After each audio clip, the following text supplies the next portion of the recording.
വീണ്ടും ഫ്ലേമിംഗ് തിങ്സിലേക്ക് എല്ലാ കൂട്ടുകാർക്കും സ്വാഗതം. അപ്പോൾ ലെവൽ ക്രോസ് സിനിമ ഞാൻ ഇന്നലെ പോയി കണ്ടു. അപ്പോൾ അതിനെക്കുറിച്ചുള്ള എൻ്റെ പേഴ്സണലായ ഒപ്പീനിയനാണ് ഈ വീഡിയോയിലൂടെ നമ്മൾ നോക്കാൻ പോകുന്നത്. ഈ സിനിമ ഡയറക്റ്റ് ചെയ്തിരിക്കുന്നതും റൈറ്റ് ചെയ്തിരിക്കുന്നതും അർഫാസ് അയ്യൂബാണ്. അതേപോലെ ഇതിൻ്റെ സംഭാഷണം ആദം അയ്യൂബാണ് ചെയ്തിരിക്കുന്നത്. പിന്നെ ഈ സിനിമയിൽ അഭിനയിച്ചിരിക്കുന്നത് വലിയ ആളുകളെയൊന്നും പറയാനില്ല. ആകെ 3 ക്യാരക്ടറുകളെ ഈ സിനിമയിലുള്ളൂ. അത് ഒന്ന് വന്നിട്ട് നമ്മുടെ ആസിഫ് അലിയാണ്, 2 അമല പോൾ, 3 ഷർഫുദ്ദീൻ. അങ്ങനെ 3 ക്യാരക്ടറുകൾ മാത്രമുള്ള ഒരു മുഴുനീള സിനിമയാണ് ലെവൽ ക്രോസ്. അപ്പോൾ ഈ സിനിമയെക്കുറിച്ചുള്ള എൻ്റെ അഭിപ്രായം ഞാൻ പറയുന്നതിന് മുമ്പ് ആദ്യം തന്നെ ഒരു ചോദ്യം അർഫാസ് അയ്യൂബിനോട് ചോദിക്കുകയാണ്. നിങ്ങൾ ഈ സിനിമ ഡയറക്റ്റ് ചെയ്യാതിരിക്കുകയാണെങ്കിൽ, നിങ്ങൾ ഇതിൻ്റെ കഥ എഴുതാതിരിക്കുകയാണെങ്കിൽ, നിങ്ങളുടെ ഫാമിലിയും വിളിച്ചുകൊണ്ട് നിങ്ങൾ ഈ സിനിമയ്ക്ക് പോകുമായിരുന്നോ? അതിന് താങ്കൾ ഉത്തരം പറയണം. ഞാൻ ഈ സിനിമയ്ക്ക് പോകാൻ നിൽക്കുന്ന സമയത്ത് എൻ്റെ വൈഫ്, എൻ്റെ മക്കളൊക്കെ ഞാനും വരാമെന്ന് പറഞ്ഞുകൊണ്ടിരുന്നു. അപ്പോൾ ഞാൻ പറഞ്ഞു, ഞാൻ ആദ്യം പോയി കണ്ടിട്ട് വരാം. കണ്ടതിന് ശേഷം നല്ല സിനിമയാണെങ്കിൽ എന്തായാലും നമ്മൾ എപ്പോഴും പോലെ നമ്മൾക്ക് എല്ലാവർക്കും കൂടി പോകാമെന്ന് ഞാൻ പറഞ്ഞു. എനിക്കറിയാം അവർക്ക് ഇഷ്ടപ്പെടുന്ന സിനിമ എങ്ങനെയിരിക്കുന്നു എനിക്കറിയാം. അതുകൊണ്ടാണ് ഞാൻ അങ്ങനെ പറഞ്ഞത്. ഞാൻ സിനിമ കണ്ടു വന്നതിന് ശേഷം വീട്ടിൽ ഞാൻ ഒരേ ചിരിയായിരുന്നു. കാരണം നിങ്ങൾ വരാത്തത് എത്ര നന്നായി, അല്ലെങ്കിൽ നിങ്ങൾക്ക് ചിലപ്പോൾ ഭ്രാന്ത് പിടിച്ചിട്ടുണ്ടാവും എന്ന് ഞാൻ പറയേണ്ടി വന്നു. കാരണം ഈ സിനിമയുടെ കണ്ടൻറ്റ്, സമൂഹത്തിന് ഈ സിനിമയുടെ കണ്ടൻറ്റ് വെച്ച് നിങ്ങൾ എന്താണ് പറയാൻ ഉദ്ദേശിച്ചത്? എന്ത് നന്മയാണ്, എന്ത് പാഠമാണ് സമൂഹത്തിന് ഈ സിനിമയുടെ കണ്ടൻറ്റ് നൽകുന്നത്? അല്ലെങ്കിൽ ഒരു ഫാമിലിക്ക്, അല്ലെങ്കിൽ ഒരു വ്യക്തിക്ക് ഇതിൻ്റെ കണ്ടൻറ്റിൽ നിന്ന് എന്ത് പാഠമാണ് ഇതിൻ്റെ ഡയറക്ടറായ താങ്കൾ നൽകുന്നത്? അതൊന്ന് അറിഞ്ഞാൽ കൊള്ളാമായിരുന്നു. കാരണം എല്ലാവരും പൈസ കൊടുത്ത് ഈ സിനിമ പോയി കാണുകയാണ്. ഇപ്പം ഞാൻ 120 രൂപ കൊടുത്ത് ഈ സിനിമ പോയി കാണാൻ പോയി. ഞാൻ കാണാൻ പോകാനുള്ള കാരണം എന്താണെന്ന് ആദ്യം പറയാം. ലെവൽ ക്രോസിൻ്റെ ട്രെയിലർ റിവ്യൂ ഞാൻ ചെയ്തിട്ടുണ്ടായിരുന്നു. ആ ട്രെയിലർ കണ്ടു. എനിക്ക് വളരെയധികം ഇഷ്ടപ്പെട്ട ഒരു നടനാണ് ആസിഫ് അലി.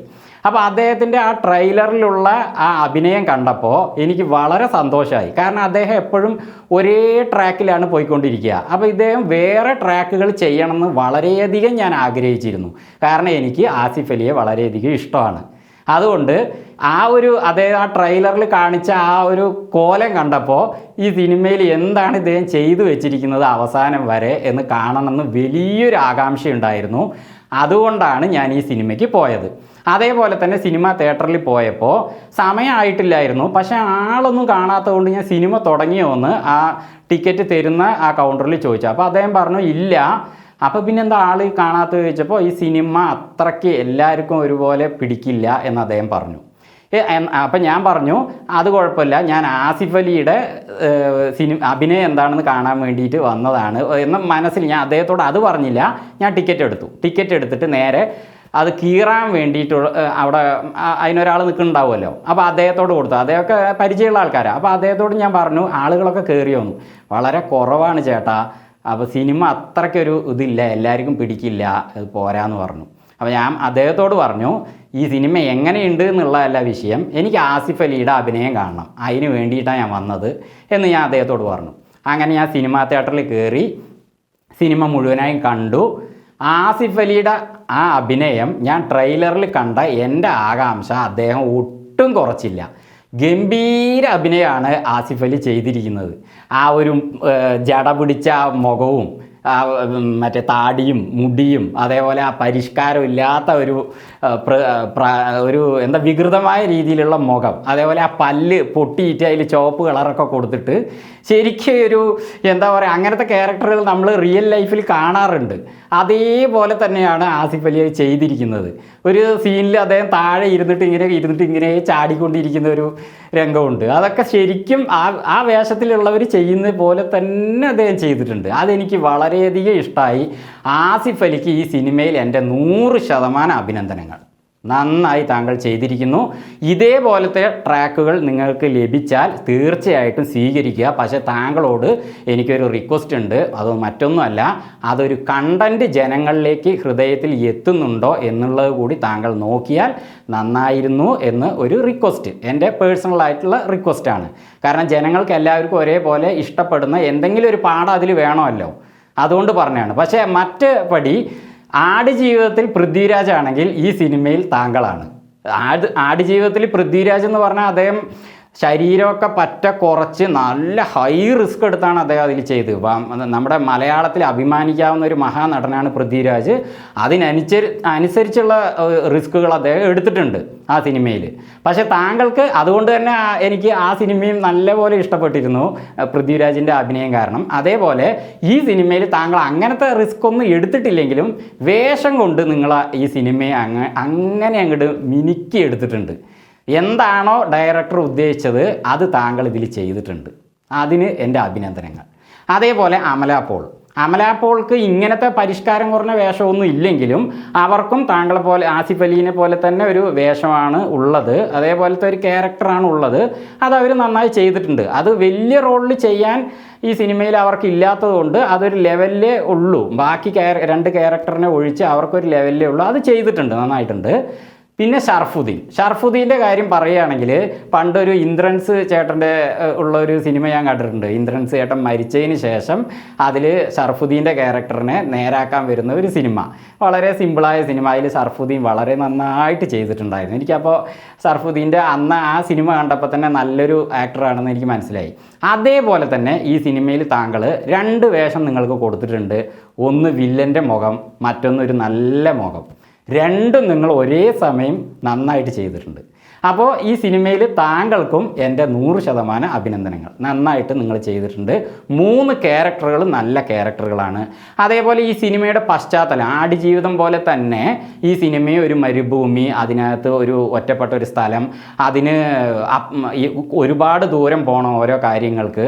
അപ്പോൾ അതിനനുസരിച്ച് ആസിഫ് അലിയുടെ ആ അവശത നിറഞ്ഞ ആ ഒരു നടത്തം, ആ ഒരു കിടത്തം എല്ലാം അദ്ദേഹം ശരിക്കും നന്നായിട്ട് മിനുക്കി എടുത്തിട്ടുണ്ട്. നല്ല മേക്കിംഗ് ആണ്.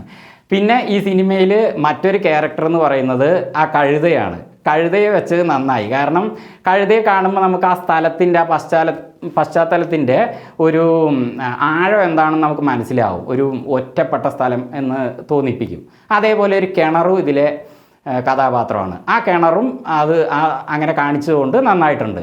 പിന്നെ അതേപോലെ ആ മരുഭൂമിയിൽ ആ ചൂട് കാറ്റിങ്ങനെ പൊന്തി വരുന്നത്, കാറ്റത്ത് ഈ പൊടിവാർ, അതൊക്കെ ഈ സിനിമയുടെ ആ പശ്ചാത്തലമൊക്കെ മേക്കിംഗ് സൂപ്പറാണ്. പക്ഷേ കണ്ടൻറ്റിൻ്റെ കാര്യത്തിൽ ഈ സിനിമ വൻ പരാജയമാണ്. എൻ്റെ വ്യക്തിപരമായ അഭിപ്രായമാണ് ഞാൻ പറയുന്നത് കേട്ടോ. ഞാൻ തിയേറ്ററിൻ്റെ ഉള്ളിൽ നോക്കുമ്പോൾ ഒരു 10 പേരൊക്കെ ഉണ്ടായിരുന്നുള്ളൂ, ഒക്കെ ആണുങ്ങളാണ്. അതിൽ ഒരാളെ ഞാൻ സിനിമ കഴിഞ്ഞിട്ട് പോകുമ്പോൾ തട്ടി എഴുന്നേറ്റ് ചേട്ടാ എഴുന്നേൽപ്പിച്ചിട്ടാണ് അങ്ങേര് ഉറങ്ങിപ്പോയി. പിന്നെ വേറെ 2 പേരാണെങ്കിൽ ഇതിലെ ക്യാരക്ടറുകളെ അനാവശ്യം പറഞ്ഞുകൊണ്ടാണ് കാണുന്നത്. കാരണം ആ സിനിമയിൽ അവർക്ക് അങ്ങനെയാണ് തോന്നിയിട്ടുള്ളത്. അതുകൊണ്ട് തന്നെ ഈ സിനിമ ഇറങ്ങി 2 ദിവസമേ ആയിട്ടുള്ളൂ, ആൾ തന്നെ ഇല്ല തിയേറ്ററിൽ. അപ്പോൾ അതിൽ നിന്ന് തന്നെ നമുക്കൊരു കാര്യം മനസ്സിലാക്കാം, ജനങ്ങളിലെ 90% പേർക്ക് ഈ സിനിമ ഇഷ്ടപ്പെടുന്നുണ്ടോ ഇല്ലയോ എന്നുള്ളത്. ഞാൻ പെടുന്നില്ല പറയുന്നില്ല, അത് നിങ്ങൾ തന്നെ ആ സിനിമയുടെ ആ തിരക്ക് കണ്ടിട്ട് മനസ്സിലാക്കുക, പ്രേക്ഷകർ തന്നെ. അപ്പോൾ ഈ സിനിമയിൽ എന്തുകൊണ്ടാണ് ഞാൻ ഇങ്ങനെ കണ്ടൻറ്റ് പരാജയം എന്ന് പറയാൻ കാരണം എന്ന് വെച്ചാൽ, ഈ സിനിമയുടെ മെയിൻ വിഷയം എന്താണെന്ന് വെച്ചാൽ സ്വാർത്ഥത, നുണ, അതേപോലെ ചതി. സ്വാർത്ഥത, നുണ, ചതി. ഈ 3 കാര്യങ്ങളെ ഈ 3 ക്യാരക്ടറുകൾക്ക് കൊടുത്തിട്ടുള്ളൂ. ഇതിൽ ആര് പറയുന്നത് സത്യം, ആര് പറയുന്നത് നുണ എന്ന് അവസാനം വരെയും മനസ്സിലാകാത്ത പോലെയാണ് സിനിമ പോകുന്നത്. പക്ഷേ അതിൽ അവസാനം ഞാൻ വിചാരിച്ചത് ഇതിലെ ഒരു ക്യാരക്ടർ പോലീസായിരിക്കും. അപ്പോൾ തീർച്ചയായിട്ടും ജനങ്ങൾക്കൊരു പാഠം ഇതിൽ നിന്ന് കിട്ടും. അങ്ങനെ ഞാൻ ചിന്തിച്ച പോലെ ആയിരുന്നു ഈ സിനിമയെങ്കിൽ ഈ സിനിമ വേറെ ഏതോ ഒരു ലെവലിൽ എത്തുമായിരുന്നു. ഞാൻ ഒരു ശിവാജി ഗണേശൻ്റെ പഴയൊരു സിനിമയുണ്ട്, അതിൽ ഗംഭീര നമ്മുടെ സിനിമാ ലോകത്തിൻ്റെ ഇന്ത്യയുടെ ഇതിഹാസം ശിവാജി ഗണേശൻ സാറാണല്ലോ. അദ്ദേഹത്തിൻ്റെ ആ സിനിമയിൽ അവസാന റോളിൽ അറിയുള്ളൂ കൂടെ നിൽക്കുന്ന ആൾ പോലീസാണെന്നുള്ള കാര്യം. അപ്പം ഞാൻ അതുപോലെയാണ് നിങ്ങൾ മേക്ക് ചെയ്ത് വരുന്നതെന്ന് ഞാൻ ഒരു ഘട്ടത്തിൽ വിചാരിച്ചു അവസാനം എത്തിയപ്പോൾ. പക്ഷേ അതുമല്ല, ഈ സിനിമ അവസാനിക്കുന്നതും ഞാൻ നേരത്തെ പറഞ്ഞ ആ നുണയും സ്വാർത്ഥതയും ചതിയിലും മാത്രമാണ്. അതിനൊരു നിയമവശം കൂടി കാണിക്കണ്ടേ, ഒരു നീതി കൂടി കാണിക്കണ്ടേ, അതുണ്ടായിരുന്നില്ല ഈ സിനിമയിൽ. അതുകൊണ്ട് എനിക്ക് ഈ സിനിമയുടെ കണ്ടൻറ്റ് ബേസിൽ വൻ പരാജയമായിട്ടാണ് എനിക്ക് തോന്നിയത്. എനിക്ക് മാത്രമല്ല, എൻ്റെ ഒരു അനലൈസിങ്ങിൽ നോക്കുമ്പോൾ ജനങ്ങൾ വരാത്തതിൻ്റെയും കാരണം അതായിരിക്കും ഞാൻ വിചാരിക്കുന്നു. പക്ഷേ ഈ സിനിമ നല്ല സിനിമ എന്ന് പറയുന്നവരുണ്ട്. അപ്പോൾ നല്ല സിനിമ എന്ന് പറയുന്നവർക്ക് ആ ഒരു പശ്ചാത്തലത്തിൽ ചിന്തിക്കുന്നവരായതുകൊണ്ടായിരിക്കാം അവർ നല്ല സിനിമ എന്ന് പറയുന്നത്. ഈ സിനിമ ശരിക്കും ആരാണ് കാണാൻ പറ്റുകയെന്നറിയോ? മനഃശാസ്ത്രജ്ഞൻ, സൈക്കാർട്ടിസ്റ്റ്, അങ്ങനെ ഇത്തരം രോഗികളെ ചികിത്സിക്കുന്നവർക്ക് ഈ സിനിമ വളരെ പ്രയോജനം ചെയ്യും. കാരണം ഇവരെന്തൊക്കെ നുണ പറയുന്നു, എങ്ങനെ സ്വാർത്ഥത ചിന്തിക്കുന്നു, അങ്ങനെയുള്ള വിഷയങ്ങളൊക്കെ ഈ സിനിമയിലുണ്ട്. അല്ലാത്തവർ ഒരു ഫാമിലി ആയിട്ട് പോയിട്ട് നമ്മൾ പൈസ കൊടുത്ത് ഒരു ഇത്ര ടൈം അതിനകത്ത് ഇരുന്ന് അതായത് നമ്മുടെ സങ്കടങ്ങളൊക്കെ മറന്ന് എൻജോയ് ചെയ്യാമെന്ന് ഉണ്ട്. ഇതിലുള്ള കാര്യം ആ അഭിനയം, മൂന്നാളുടെ അഭിനയം, അതുപോലെ മറ്റു പശ്ചാത്തലങ്ങൾ. പക്ഷേ കണ്ടൻറ് ബേസിൽ ഈ സിനിമ എനിക്കിഷ്ടമായില്ല. അതെനിക്ക് പറയാതിരിക്കാൻ വയ്യ. ഞാൻ 120 രൂപ കൊടുത്താണ് ഈ സിനിമ കണ്ടത്. പിന്നെ അവിടെ ഒരു ചായയും കുടിച്ചു, ഒരു ചെറിയ സംഭവം കഴിച്ചു. ഞാൻ ഫാമിലി ആയിട്ട് കൊണ്ടുപോയിരുന്നെങ്കിൽ എല്ലാവർക്കും ഇതേ ചിലവ് തന്നെയല്ലേ. അവർക്ക് ഇഷ്ടവും പെടില്ല, ഭ്രാന്ത് പിടിച്ച പോലെ ഇവിടെ വന്നിട്ട്. പിന്നെ അതുമാത്രമല്ല, ഈ സിനിമ കണ്ടതിന് ശേഷം ഇതിൻ്റെ ഓർമ്മ നമുക്ക് അവശേഷിക്കുന്ന, അയ്യേ ഇങ്ങനെ ഒരു സിനിമയോ എന്നല്ലേ ചിന്തിക്കുക. അത്ഭുതകരമായ ഒരു രീതിയിൽ നിങ്ങൾ ചെയ്തിട്ട് പക്ഷേ അതിൽ ഒരു കണ്ടൻറ് ബേസ് വളരെ മോശമായിപ്പോയി എന്നതാണ് എൻ്റെ പേഴ്സണൽ അഭിപ്രായം കേട്ടോ. അത് മറ്റുള്ളവരുടെ ഞാൻ പറയുന്നില്ല. മറ്റുള്ളവർ കണ്ടിട്ട് അവരുടെ അഭിപ്രായങ്ങൾ കമൻറ്റിലിടാം. വീഡിയോയ്ക്ക് താഴെ നിങ്ങൾ കമൻറ്റിലിടൂ. എനിക്ക് ആസിഫ് അലിയുടെ അഭിനയത്തിന് ഈ സിനിമ എനിക്ക് നന്നായിട്ട് ഓക്കെ ആയി. അതേപോലെ സർഫുദ്ദീൻ്റെ അഭിനയം, അമല പോൾഡി. മറ്റപടി ഈ സിനിമയിൽ എനിക്കൊന്നും കിട്ടിയില്ല. കിട്ടണമായിരുന്നു, കണ്ടൻറ് ബേസിൽ കിട്ടണമായിരുന്നു. ഞാൻ വിചാരിച്ചു പഞ്ചായത്ത് ചെട്ടി സിനിമ ഇറങ്ങിയിട്ടുണ്ട്, രായൻ ഫിലിം ഇറങ്ങിയിട്ടുണ്ട്, ഒക്കെയുടെ ഞാൻ റിവ്യൂ ചെയ്തിട്ടുണ്ട്. ആ സിനിമകൾ കണ്ടതിൻ്റെ, അതുപോലെ അതിൻ്റെ ട്രെയിലറുകളുടെയൊക്കെ കണ്ടിട്ടുണ്ട്. അപ്പോൾ അതിൻ്റെ ലിങ്ക് ഞാൻ അതവിടെ കൊടുക്കാം. അപ്പോൾ ഇതിൽ നിങ്ങൾ പ്രസ് ചെയ്ത് കഴിഞ്ഞാൽ നിങ്ങൾക്ക് ആ വീഡിയോ ഓപ്പൺ ചെയ്യാം. അതുപോലെ ഈ വീഡിയോയുടെ അവസാനം അതിൻ്റെയൊക്കെ തമ്പനെയിലുകൾ കൊടുക്കാം, നിങ്ങൾക്ക് അതിൽ പ്രസ് ചെയ്ത് കാണാം. ആ സിനിമയ്ക്കൊക്കെ ഞാൻ ഇങ്ങനെ ഒരു അഭിപ്രായം പറഞ്ഞിട്ടുണ്ടോ ഇല്ലയോ എന്നുള്ളത് നിങ്ങൾക്ക് അതിൽ നിന്ന് മനസ്സിലാവും. എനിക്ക് പേഴ്സണലായിട്ട് ഈ സിനിമ ഇത്രയേ പറയാനുള്ളൂ. പക്ഷേ ഞാൻ വിചാരിച്ച രീതിയിലോ അല്ലെങ്കിൽ വേറൊരു രീതിയിൽ സമൂഹത്തിന് നല്ലൊരു പാഠം കൊടുക്കുന്ന അവസ്ഥയിൽ ഈ സിനിമയെ എടുത്തിരുന്നെങ്കിൽ തീർച്ചയായിട്ടും ഞാൻ ഈ സിനിമ എവിടെയോ ഒരു ലെവലിൽ എത്തുമായിരുന്നു. കാരണം ആസിഫ് അലീൻ്റെ അഭിനയം ഈ സിനിമയിൽ ഒന്നും പറയാനില്ല. എനിക്ക് നല്ല ഇഷ്ടപ്പെട്ടു.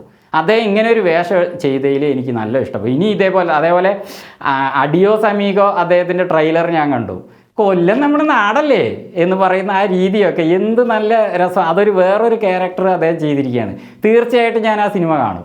കാരണം അങ്ങേരുടെ വ്യത്യസ്ത വേഷങ്ങൾ ഞാൻ ആഗ്രഹിക്കുന്നുണ്ട്. ഒരേ ട്രാക്കിൽ പോകാതെ അദ്ദേഹം നല്ല രീതിയിൽ ചെയ്യുന്നുണ്ട്. അപ്പോൾ അതിന് അദ്ദേഹത്തിന് പ്രത്യേക അഭിനന്ദനങ്ങൾ. തീർച്ചയായും ഞാൻ ആ സിനിമ കാണും. എൻ്റെ അഭിപ്രായം ഞാൻ പിന്നീട് പറയുന്നതായിരിക്കും. എന്തായാലും ഇങ്ങനെ ഒരു സങ്കടകരമായ കാര്യം എനിക്ക് പറയേണ്ടി വന്നതിൽ ഐ എം സോറി. എനിക്ക് ഇങ്ങനെ ഒരു വിഷയത്തിൽ ഈ സിനിമ ഇഷ്ടമായില്ല. വീണ്ടും മറ്റൊരു വീഡിയോയുമായി ഞങ്ങൾ വരുന്നത് വരെ ഫ്ലേമിംഗ് തിങ്സിൽ നിന്ന് ബൈ.